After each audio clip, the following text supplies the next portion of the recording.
All right, dear ones, we're making it through Corinthians. For years, I didn't preach much on Paul, and it wasn't a bias on my part. I just found myself really caught up in the gospel and Acts and other places, the Psalms. But I think I've done my due diligence here. I went through Romans a year ago and gone through 1 Corinthians this year. I don't know. We might dive into 2 Corinthians after we get done with 1 Corinthians. We'll see where we go. We'll see where the Spirit leads us. But we're in 1 Corinthians chapter 10. We ended with no temptation has befallen me, but what is common to man, and God is faithful. He'll not allow you to be tempted beyond what you're able, but with the temptation will provide the way out so that you will be able to hear it. You'll be able to bear it. You'll be able to walk out of it, not hear it, bear it. And now he's going to talk about the temptation to pride, pride in your freedom, and to idolatry. Committing idolatry in your Christian freedom. And so, starting at 1 Corinthians 10, verse 14, so then, my dear friends, flee from idolatry. I am speaking to sensible people, so judge for yourselves what I'm saying. The cup of blessing that we bless, is it not sharing in the blood of Christ? The bread that we break, is it not sharing in the body of Christ? Because there's one bread, we who are many are one body, since all of us share the one bread. Consider the people of Israel. Do not those who eat the sacrifices participate in the altar? What am I saying then? That food sacrificed to idols is anything, or that an idol is anything? No. But I do say that what they sacrifice to demons and not to God. And I do not want you to be participants with demons. You cannot drink the cup of the Lord and the cup of demons. You cannot share in the Lord's table and the table of demons. Or are we provoking the Lord to jealousy? Are we stronger than he? Listen, everything's permissible, but not everything's beneficial. Everything's permissible, but not everything builds up. No one does seek his own good, but the good of the other person. So eat everything that is sold in the meat market without raising questions for the sake of conscience, since the earth is the Lord's and all that is in it. If any of the unbelievers invite you over and you want to go, eat everything that's set before you without raising questions for the sake of conscience. But if someone says to you, this food is from a sacrifice, do not eat it, out of consideration for the one who told you, for the sake of conscience. I do not mean your own conscience, but the other person's. For why is my freedom judged by another person's conscience? If I partake with thanksgiving, why am I criticized because of something for which I give thanks? So whether you eat or drink, or whatever you do, listen, do everything for the glory of God. Give no offense to Jews or Greeks or the church of God, just as I also try to please everyone in everything, not seeking my own benefit, but the benefit of many, so that they may be saved. And God, may the words of my mouth and the meditation of our hearts be acceptable in your sight, O Lord, our rock, our strength, and our Redeemer. All right, idolatry is a big problem. It's a big problem throughout the Bible. I've been going through the Bible now. A couple of years ago, if you remember, we went through the Bible chronologically, and probably it's about 3 chapters a day. We had to probably read about 3 chapters a day to kind of keep up with that. So now I'm going through the Bible a chapter a day. And so it's going to take me a little more than 3 years to finish. And I'm about a little more than a year in, about a year and a quarter in. And I'm in Chronicles. And I'm just going through Chronicles, and I'm going through this period of Israel's history, and this is not going to end in my Bible reading. I understand this. I got 2 Bible studies going on Thursday. One we're going through Jeremiah, and the other we're going through Isaiah. And I'm doing a Bible study with Isaiah, and with Isaiah I'm going through Jeremiah, and with the other people I'm going through Isaiah. You complicate things. You just do. You're not simple. So that's all right. That's one of the reasons we all like you so much. But one of the things I think Otts and Steven and Isaiah and myself, we can all say is, boy, those prophets talk a lot about idolatry. That's a big problem. And it's not that Israel or Judah ever gave up entirely on Yahweh, but it was always a mixture. And Paul says in this passage, are you provoking the Lord to jealousy? God is a jealous God. The Bible says that. He's a jealous God.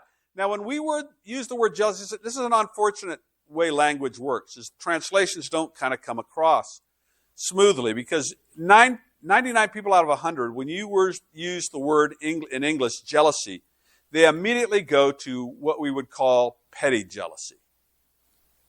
You know, that the guy at the park. You talking to my wife? What are you talking to my wife for, man? Because I want to invite her to grow close to Jesus, you know. My wife's standing right next to me. You know, it's like I'm not hitting on your wife. What are you, a knucklehead? You know? And we think of that kind of jealousy, that kind of childish, 2 6th grade girls, and then a third 6th grade girl enters the picture. And, you know, these 2 6th grade girls have been besties forever. And then this third girl and one of the girls starts kind of being a semi-bestie with that other girl. So the girl whose bestie is leaving her for another girl, what does she do? She goes on TikTok and says she's fat and she has zits, you know, or she does it more subversively than that. And, you know, it's this petty kind of jealousy that takes place. That's not what the Bible means when the Bible says God is a jealous God. What the Bible means is God is fiercely protective of that which is by right His. Israel's mine. Israel, you're mine. Don't go worshiping other gods. Listen, I do not have to. My wife is a jealous wife. She guards our marriage jealously. She's not jealous in a petty sort of way. If I hold the woman's hands and pray for her, my wife has no problem with that. If I lay hands on her head and pray for her, she has no problems with that. And my wife is fully committed to the doctrine of non-divorce. She says divorce is not an option. And she says, Kevin, if you ever cheated on me, I would not divorce you. I would kill you. She's clear on that. Divorce is not an option. I said, till death do us part, and you would die. And she's fiercely jealous about that commitment one to another.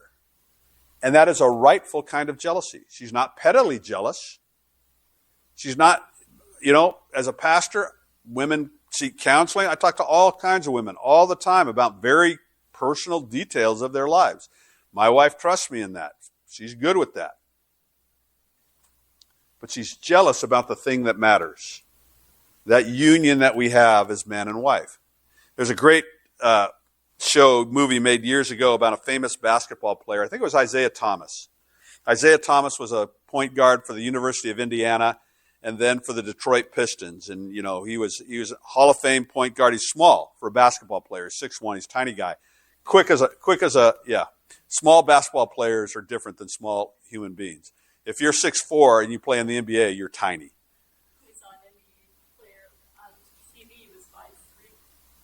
Not currently in the NBA. No, Muggsy Bogues. Yeah, Muggsy. Yeah, he was quick. Spud Webb was 5'7". But those are by far the outliers. Isaiah Thomas was considered small at 6'1". Anyway, the story goes Isaiah was big family, lots of brothers and sisters, single mom in the hoods. I don't know if it was Detroit or one of those Midwestern cities. He's grown up in the hoods. And he was a basketball prodigy. You know, anybody who's that good in their 20s usually are that good at 10 and 11. Everybody goes, oh, this kid's different. This kid's different. And everybody knew Isaiah, you know, had a chance to go somewhere in basketball. The only thing that could derail him was the neighborhood. Drugs, gangs. And sure enough, the gangsters came around when he was about 12 years old trying to recruit him. So they did to every boy in that neighborhood. We're your family. We'll protect you. We'll look out for you. We look out for one another. Those guys across in the other part of town, they come gunning for us. We come gunning for them. But life is dangerous. You be with us. You be with us. We'll teach you how to be a man because not a lot of people out there teaching them how to be men. And so they're recruiting young Isaiah, and Isaiah's listening to them. And all of a sudden, this little woman comes out of the house with her hand behind her back. Isaiah's mom. She's got her right hand behind her back. She comes out and says, "You boys get out of here. You leave my boy alone." And they cuss her. They say, "Shut up, woman. Go back in the house. None of your business," and cuss words and this and that. And they're just like, we're taking your boy. And all of a sudden, with the guy who's doing the most talking standing the closest to her, from behind her back comes a sawed-off shotgun, right under the bridge of his nose. She has his attention. "You leave my boy alone, or I will blow your head off. Get out of here, and don't you ever come back again. That's the jealousy of God. That's a good jealousy. When the devil comes after your kids, you pray with that kind of jealousy for your kids. You go after your kids in prayer. You guard that which is precious to God and precious to you. God is a jealous God, and therefore idolatry is a terrible sin because it violates that covenant with God. The other thing is, we ultimately become like that which we align ourselves with that which we worship. Christians have transformed the world because to the degree that we imitate Christ, we bring his impact into this world. And the Bible promises us, again, you've heard me say this 100 times, it's too small a thing to say your sins are forgiven and you get to go to the good place. We get to be like him. We rule with him. We reign with him. He even says, sit on my throne. We know this. We will become like him. That doesn't mean we will share the glory of the eternal Son of God, but we will have a measure of glory, and we will be sons and daughters, not just servants, sons and daughters of the living God. And eye has not seen, nor ear heard, nor the heart of man conceived what the Lord has prepared for those who love him. You become like that which you worship. It's true in this life. Whatever you worship, you're attracted to that. And if you worship the wrong thing, it's a mistake. If you worship stuff, you become like stuff. And you know what all stuff is? Junk. There's a cycle of stuff, all right? It's new, it's shiny, it's exciting. It becomes old, makes its way into a dump. If it doesn't make its way into a dump, it makes its way into an antique store where a husband who makes, I'm going to be terribly sexist here, where a husband who makes lots of money and he and his wife have raised their kids and they're in retirement and she needs a hobby, and so he pays for her antique store, which generally makes no money at all, but it's good tax write-off for him, gives her something to do, and she has an antique store, and other people come in and they talk about her junk, and she likes her junk, and her junk will become valuable stuff again for a short period of time until once again it becomes junk. I went into Hobby Lobby for the first time. Listen, you're a crafter. You love that stuff. Believe me, I'm not judging you. My hobbies are ridiculous. I passionately watch television of grown men wearing colorful uniforms, chasing a variety of different kind of balls around a field or stadium. And I invest time, money, passion into that way beyond what is proportionally logical. So if you're a crafter, I'm not picking on you and saying your hobby is stupid. I'm just saying, as I went into Hobby Lobby, I was getting viscerally angry. Living in a house that's overcluttered and trying to get rid of stuff as we get older, I just thought, oh my gosh, this is just a bastion of useless stuff to clutter your house. And I saw these poor men with glazed look in their eyes, pushing shopping carts behind women who were picking things up and go, this would look lovely. And he's just going, oh, Lord. Save me, Jesus. Literally, I had to get out of there because they had a whole, not a few throw pillows. I don't even know what is a throw pillow. What a stupid thing, a throw pillow. All right? Now, don't pick on me. I know my hobby's just as stupid. Throw pillow. All I wanted to do, I saw throw pillow. All I wanted to do was go through, it was just a wall, not a few pillows, a wall of pillows that you can't put your head on, aren't designed to put your head on, aren't designed to put your back on and relax your back, are just to put on the couch so you can't sit on the couch unless you do something with them. And if you throw them on the floor, that seems kind of rude. I just don't get it. I don't understand. And all I want to do was throw the pillows. These are throw pillows. I literally wanted to go to the wall and start throwing. These are horrible. Get rid of them. I had to leave Hobby Lobby. I had to leave. They would have. They would have asked me politely in the name of Jesus to leave. They're a good Christian organization. They're wonderful people. Crafting is not a sin. My hobby makes less sense than crafting. I'll own it all. Why did I go there? Because junk. If you worship junk, you become like junk.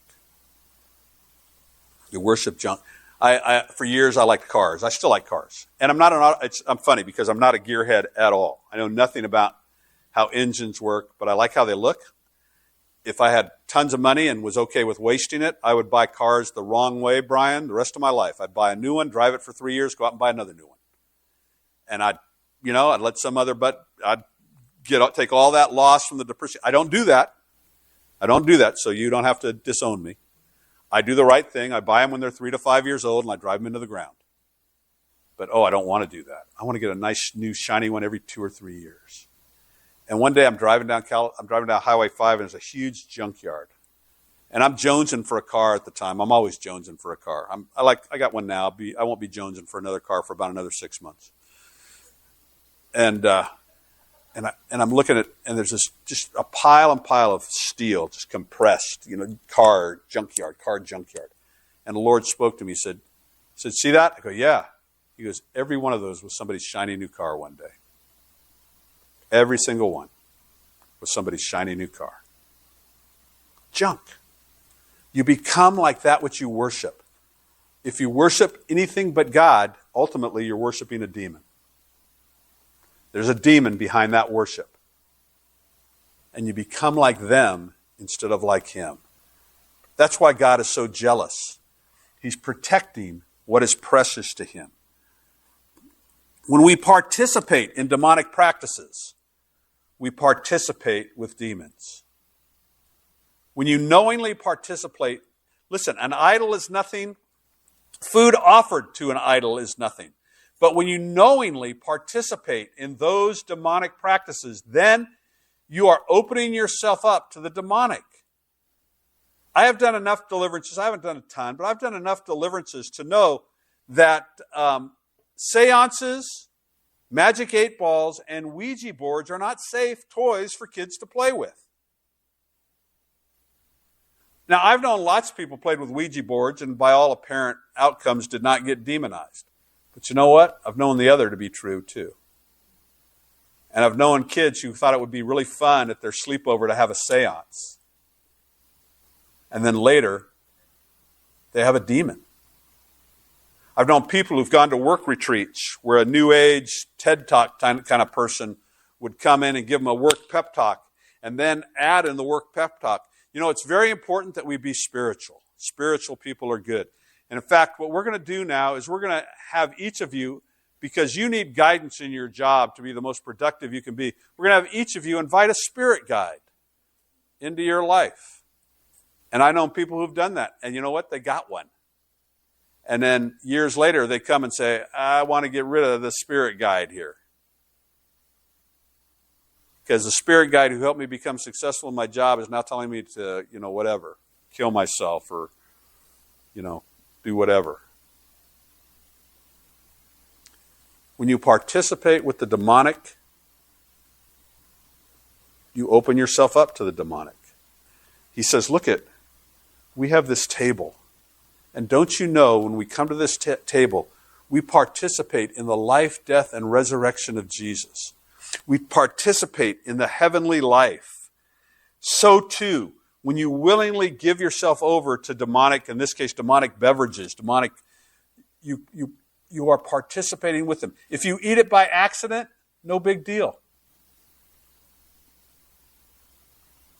But when you follow the ritual and you say, "Oh, this is no big deal. I'm just, no. If it violates your conscience, you're in danger. Just because it's permissible, just because Christians do all sorts of things and say, "Well, I'll be forgiven." Well, if you're doing it and you know afterwards you're going to be forgiven, don't do it. I get it, we all slip up. I get it, we all mess up. But if you knowingly just say, "Yeah, I'm going to do this anyway because later I'll be forgiven." Listen, I could take that analogy with my wife. I'm going to commit adultery anyway because I know she'll forgive me. Yeah, but it might be post-mortem. It might be after she kills me, years later. Well, I forgive him. Don't do it. Not all things are beneficial. And not all and we have to think more about we Christians, I have a lot of freedom as a Christian, in case you didn't know. Things that people have scruples about, I do not have scruples about.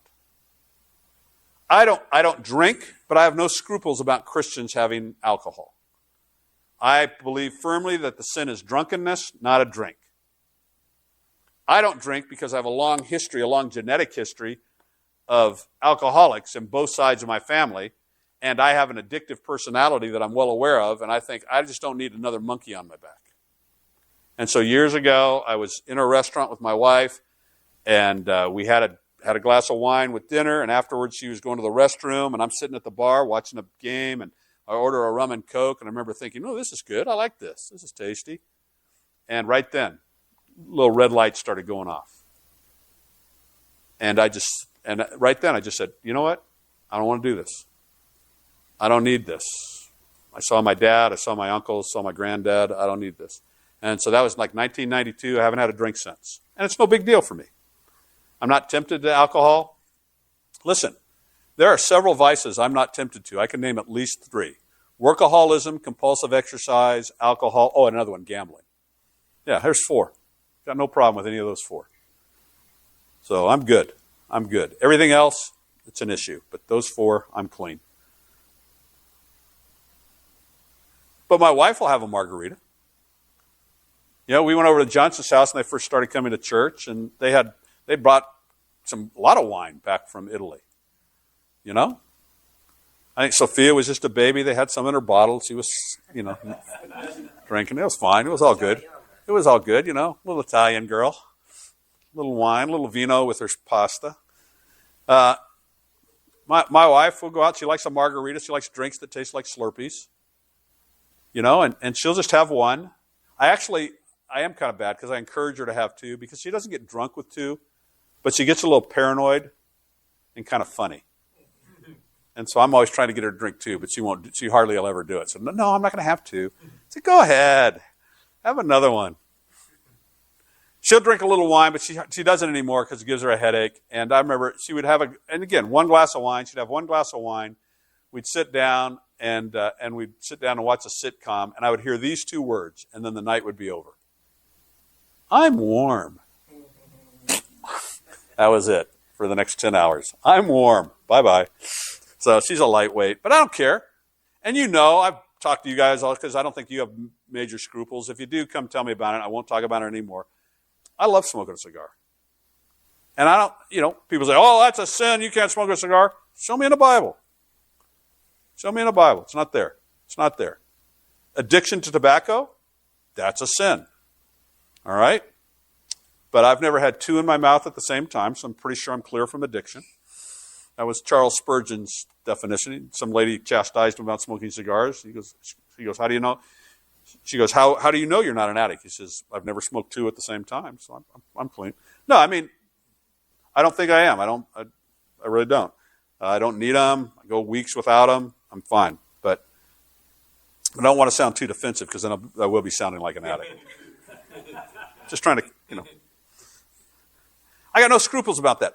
I had friends, in college, and Christian friends, mostly guys, we would not go see a movie if it was rated R. If it's an R-rated movie, it's going to have gratuitous sex, gratuitous violence. It's no good. It's sinful. Don't do it. I think there have been some great movies that have been rated R, that have been made, that are worth your time to see, if, in fact, the gratuitous scenes don't cause you to lust. If they do cause you to lust, don't do it. And if I'm watching one and it causes you to lust, and you tell me it causes you to lust, I'm turning it off. And if we're at a restaurant and you're 2 weeks into your AA program, and the waitress comes and says 20 minutes for a table, but you can sit right now in the bar, I'll say, we'll wait 20 minutes. If I'm not with you, the heck, I'm not waiting 20 minutes. I'll go sit in the bar and have my dinner. But if you got an issue with alcohol, if you just broke a 30-year smoking habit, you are not getting invited over to my Monday night to pipe and cigar nights with my buds. You're going to stay home, not inviting you. Because your salvation, your walk with Jesus is more important than my freedom.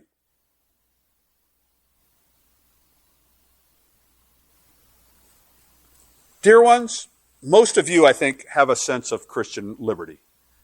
You're not kind of hung up on a lot of rules and do's and don'ts. And I actually think that's healthy. When we raised our kids, I told my wife, and she agreed. Just a few rules in this household. Not a bunch of rules, just a few rules. But we enforce those. We enforce those. But we're not going to be, nagging the kids about every which thing. I remember Jill went out of town, and I had the kids, and Caitlin was first grader, and she would fight every morning. She was grumpy in the morning, man. She'd fight every morning about what clothes to put on, so I developed a strategy. I said, I do not want this war. So the night before, I'd say, pick out what you're going to wear. First grader, pick out what you're going to wear. You can wear that to school tomorrow. And I guess she picked out some bad outfits because her sister in the 6th grade was mortified. Dad, you can't let her wear that to school. It's like, yeah, watch me. It's not a problem. It's not a problem. And my good wife, when she came home, this is why I got such a great wife. My oldest daughter, when my wife got home, first thing she says when she sees her mom is, she rats me out. She goes, Mom, you'll never believe what Dad let Caitlin wear to school. And this is how I know I married a great woman. Honey, Mommy doesn't want to know.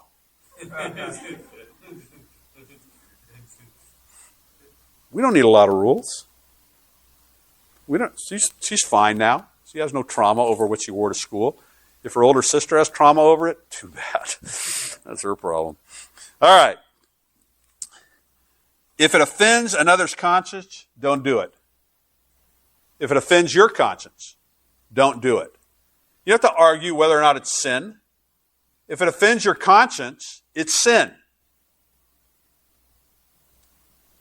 Just because it's offending your conscience. If it doesn't offend your conscience or another's, and it's not specifically mentioned in the Bible as a sin, no harm. You have Christian freedom. But here's the central point about Christian freedom. It's not to flaunt, it's to enjoy.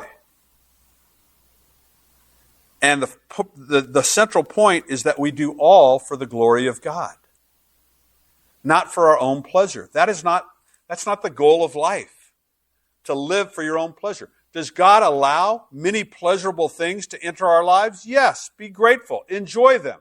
Delight in them. It is wrong not to enjoy the enjoyable things of life. It is to the glory of God that you enjoy your hobby. When you get out there on your bike, Brian, like the runner in Chariots of Fire, feel his good pleasure. Feel his pleasure, Do it. If you like to paint, Lord Jesus, if you like to craft, do it to the glory of God. Just sell it so it doesn't clutter your house. But don't ever make that a stumbling block to another child of God. Don't ever insist on your freedom over their conscience. Why? Because they matter more than your fun. We live for God. We live for others. That's our purpose. Jesus is our King. Soldiers have to give up lots of the good things in life to ensure that those good things in life come to us. In fact, soldiers take a pledge that they, in fact, will even give up their lives themselves to ensure the good things that this country provides for us. That's what soldiers do. Now, it doesn't mean soldiers don't enjoy pleasures. Sometimes sinful pleasures. I don't know what Navy guys do on shore leave, Steven, and I don't want to know. But there comes a time where you get back on the boat and you don't do those things anymore. And there comes a time when you're engaging the enemy where you say, you know what? For my mom and dad, for my brothers and sisters, for my friends, for my future posterity, I'm willing to lay that all aside. I will never have another shore leave again. I will never go see my wife again or my kids again, if that's what it takes. Now, if young men and women will do that for their country, do you think less of a call is laid on us who follow Jesus? And they do that for their country, many of them, without any assurance of eternal reward. We have a great hope.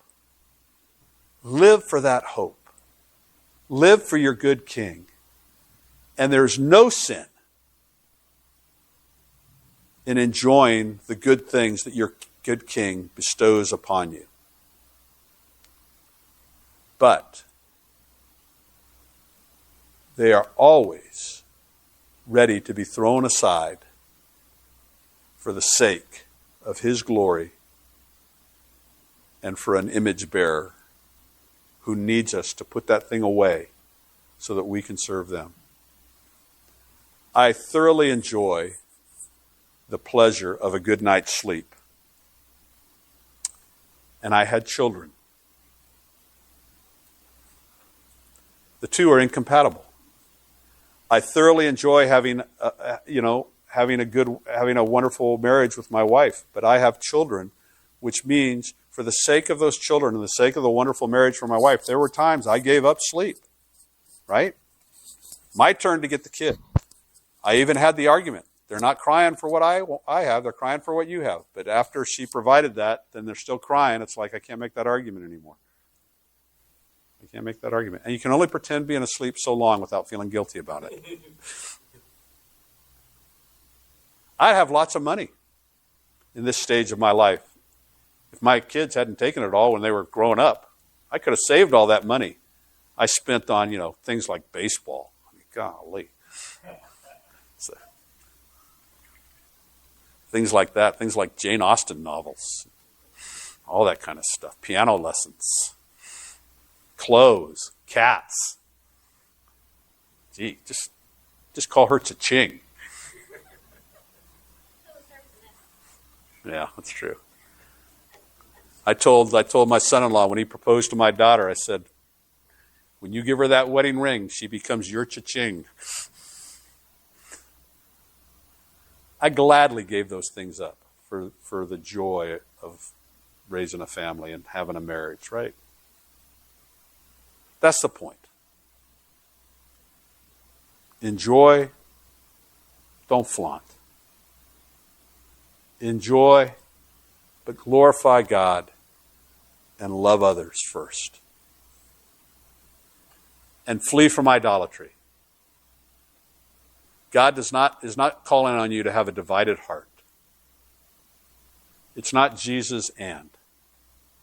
And there are a lot of, and the idols we're tempted to are not little pagan pieces of wood and not the gods of antiquity. The idols that we're tempted to worship to are almost always good things. Work. Right? Even as much as I highlight family, family can be an idol. I love James Dobson, I'm not being hypercritical here. Focus on the family. No, focus on Jesus and serve your family. And I would say, I'm going to be general here, not in every case, but I would say generally, men, you are tempted to make your accomplishments, your earnings, your job, what you do in the outside world, your idol. Look at how well I do at my job. Look at how much money I make. Look at how successful I am. Look at my degrees. Look at my education.